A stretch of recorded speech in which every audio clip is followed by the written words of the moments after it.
Marcos, capítulo 5.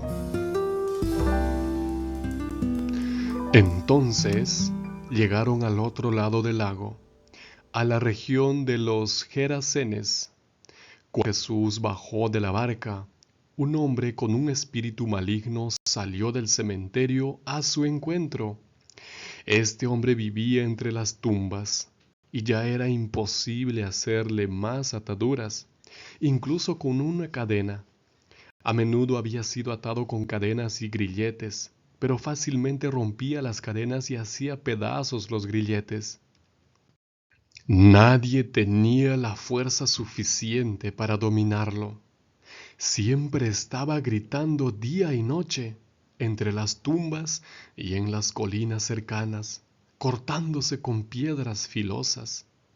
Al ver a Jesús desde la distancia, corrió y se arrodilló frente a él, y con voz alta gritó: ¿Qué tienes que ver conmigo, Jesús, Hijo del Dios Todopoderoso? Jura por Dios que no me torturarás.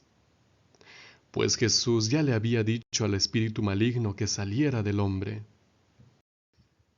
Entonces Jesús le preguntó: ¿Cuál es tu nombre? Mi nombre es Legión, porque somos muchos, le respondió. Además, le imploraba a Jesús repetidas veces que lo enviara lejos. Un gran rebaño de cerdos se alimentaba en la ladera que estaba cerca. Entonces los espíritus malignos le imploraban: envíanos a los cerdos para que entremos en ellos. Y Jesús permitió que lo hicieran. Entonces los espíritus malignos salieron de aquel hombre y se fueron hacia el lugar donde estaban los cerdos. Y todo el rebaño, cerca de 2000 cerdos, salió corriendo cuesta abajo por un precipicio hacia el mar y se ahogaron. Los hombres que cuidaban el rebaño de cerdos salieron corriendo y difundieron la noticia por toda la ciudad y en el pueblo. La gente vino a ver lo que había pasado. Cuando encontraron a Jesús, vieron al hombre endemoniado sentado allí, vestido y en su sano juicio, y se asustaron. Los que habían visto lo que había ocurrido con el hombre poseído por el demonio y con los cerdos, lo contaron a los demás. Comenzaron a suplicarle a Jesús que se fuera de su región. Cuando Jesús subió a la barca, el hombre que había estado poseído por el demonio le rogó que lo dejara ir con él. Pero Jesús no aceptó y le dijo: Ve a tu casa, a tu propio pueblo, y cuéntales todo lo que el Señor ha hecho por ti y cuán misericordioso ha sido contigo. Así que el hombre siguió su propio camino y comenzó a contarle a la gente de las 10 ciudades todo lo que Jesús había hecho por él, y todos estaban asombrados. Jesús regresó nuevamente en la barca al otro lado del lago, donde había una gran multitud reunida a su alrededor en la orilla. Un líder llamado Jairo, de una de las sinagogas, vino donde él estaba. Cuando vio a Jesús, cayó a sus pies y le suplicó diciendo: Mi hija está a punto de morir. Por favor, ven y coloca tus manos sobre ella para que sea sanada y viva. Entonces Jesús fue con él. Todos lo seguían, al tiempo que lo empujaban y se arrimaban sobre él. Allí había una mujer que había estado enferma por causa de un sangrado durante 12 años. Había sufrido mucho bajo el cuidado de muchos médicos y había gastado todo lo que tenía, pero nada había sido útil. De hecho, había empeorado. Ella había escuchado sobre Jesús, así que se levantó para ir tras él, en medio de la multitud, y tocó su manto, pues ella pensaba dentro de sí: si tan solo logro tocar su manto, seré sanada. El sangrado se detuvo de inmediato y ella sintió que su cuerpo quedó sano de su enfermedad. Jesús, al percibir que de él había salido poder, se dio la vuelta en medio de la multitud y preguntó: ¿Quién tocó mi manto? Mira la multitud que te empuja. ¿Qué quieres decir con eso de ¿quién me tocó?, respondieron los discípulos. Pero Jesús seguía mirando la multitud a su alrededor para ver quién lo había hecho. Entonces la mujer, al comprender lo que le había sucedido, vino y se postró delante de él y le dijo toda la verdad. Hija mía, tu confianza en mí te ha sanado. Vete en paz. Has sido completamente sanada de tu enfermedad, le dijo Jesús. Mientras aún hablaba, algunas personas vinieron de la casa del líder de la sinagoga. Tu hija murió, le dijeron. Ya no necesitas molestar más al maestro. Pero Jesús no prestó atención a lo que ellos dijeron. Entonces le dijo al líder de la sinagoga: No temas, confía en mí. Él no dejó que ninguno fuera con él, excepto Pedro, Santiago y Juan, que era el hermano de Santiago. Cuando llegaron a la casa del líder de la sinagoga, Jesús vio toda la conmoción de las personas que lloraban y gemían. Jesús entró y les preguntó: ¿Por qué están haciendo tanto alboroto con tanto llanto? La niña no está muerta, ella solamente está durmiendo. Entonces todos se rieron de él con menosprecio. Jesús mandó a todos salir. Entonces entró a la habitación donde estaba la niña, llevando consigo al padre y a la madre de la niña y a 3 discípulos. Luego sostuvo la mano de la niña y dijo: Talita cum, que quiere decir: Pequeña niña, levántate. La niña, que tenía 12 años, se levantó de inmediato y comenzó a caminar. Todos estaban completamente asombrados de lo que había ocurrido. Entonces él les dio orden estricta de no contárselo a nadie y les dijo que le dieran algo de comer a la niña. Amigo y amiga, espero que te encuentres muy bien y tengas un feliz día.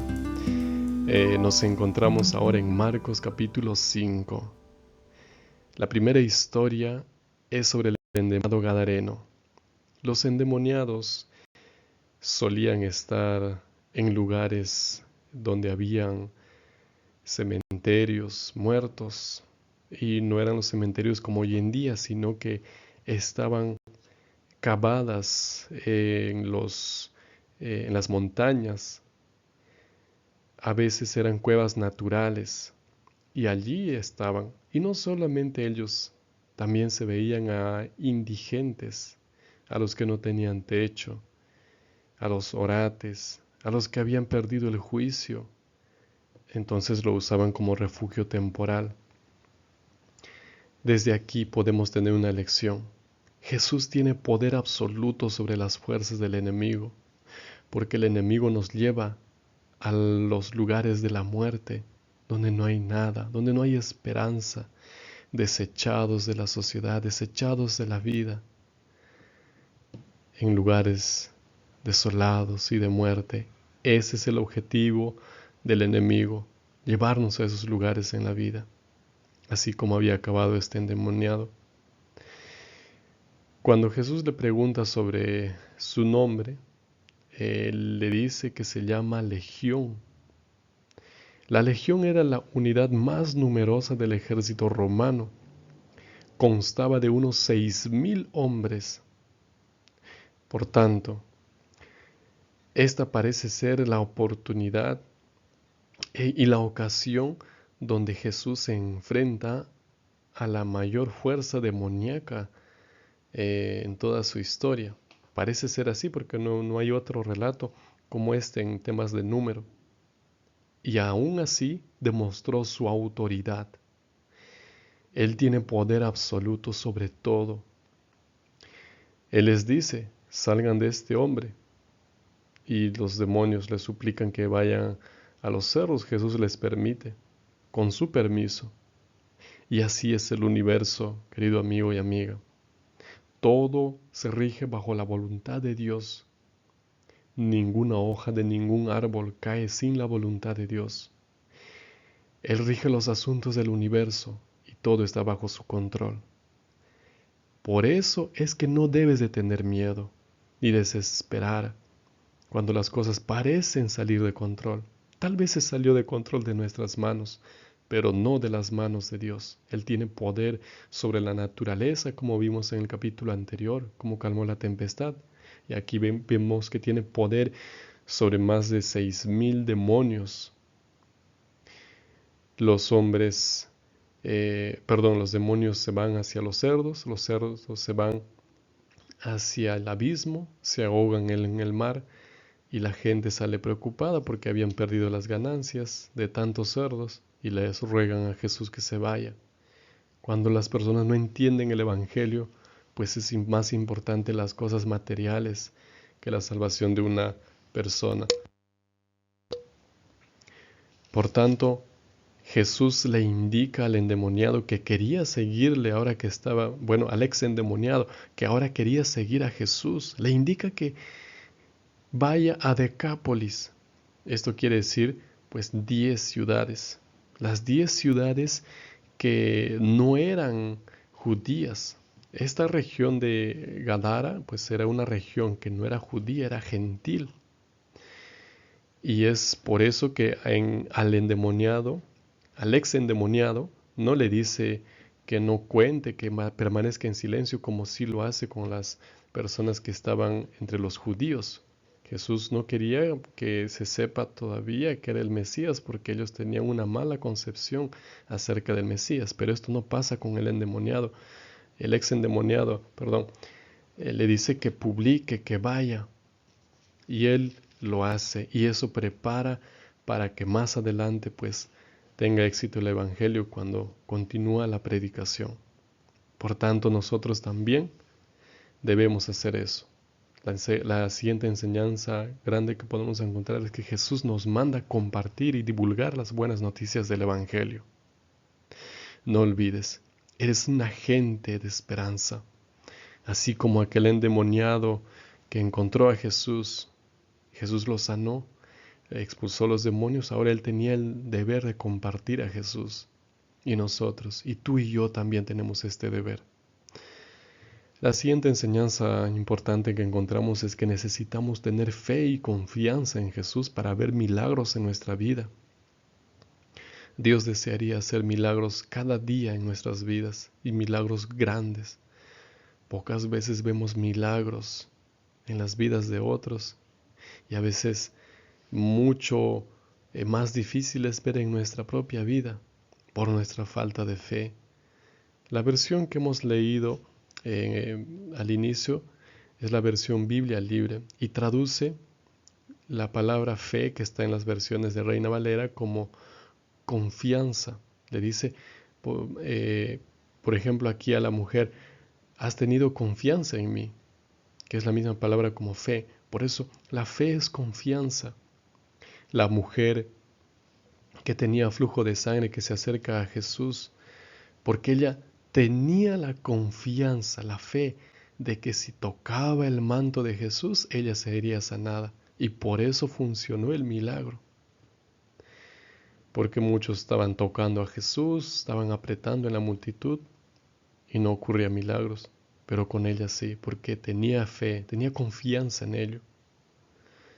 Entonces, ¿qué te falta en tu vida? ¿Qué milagro tú necesitas?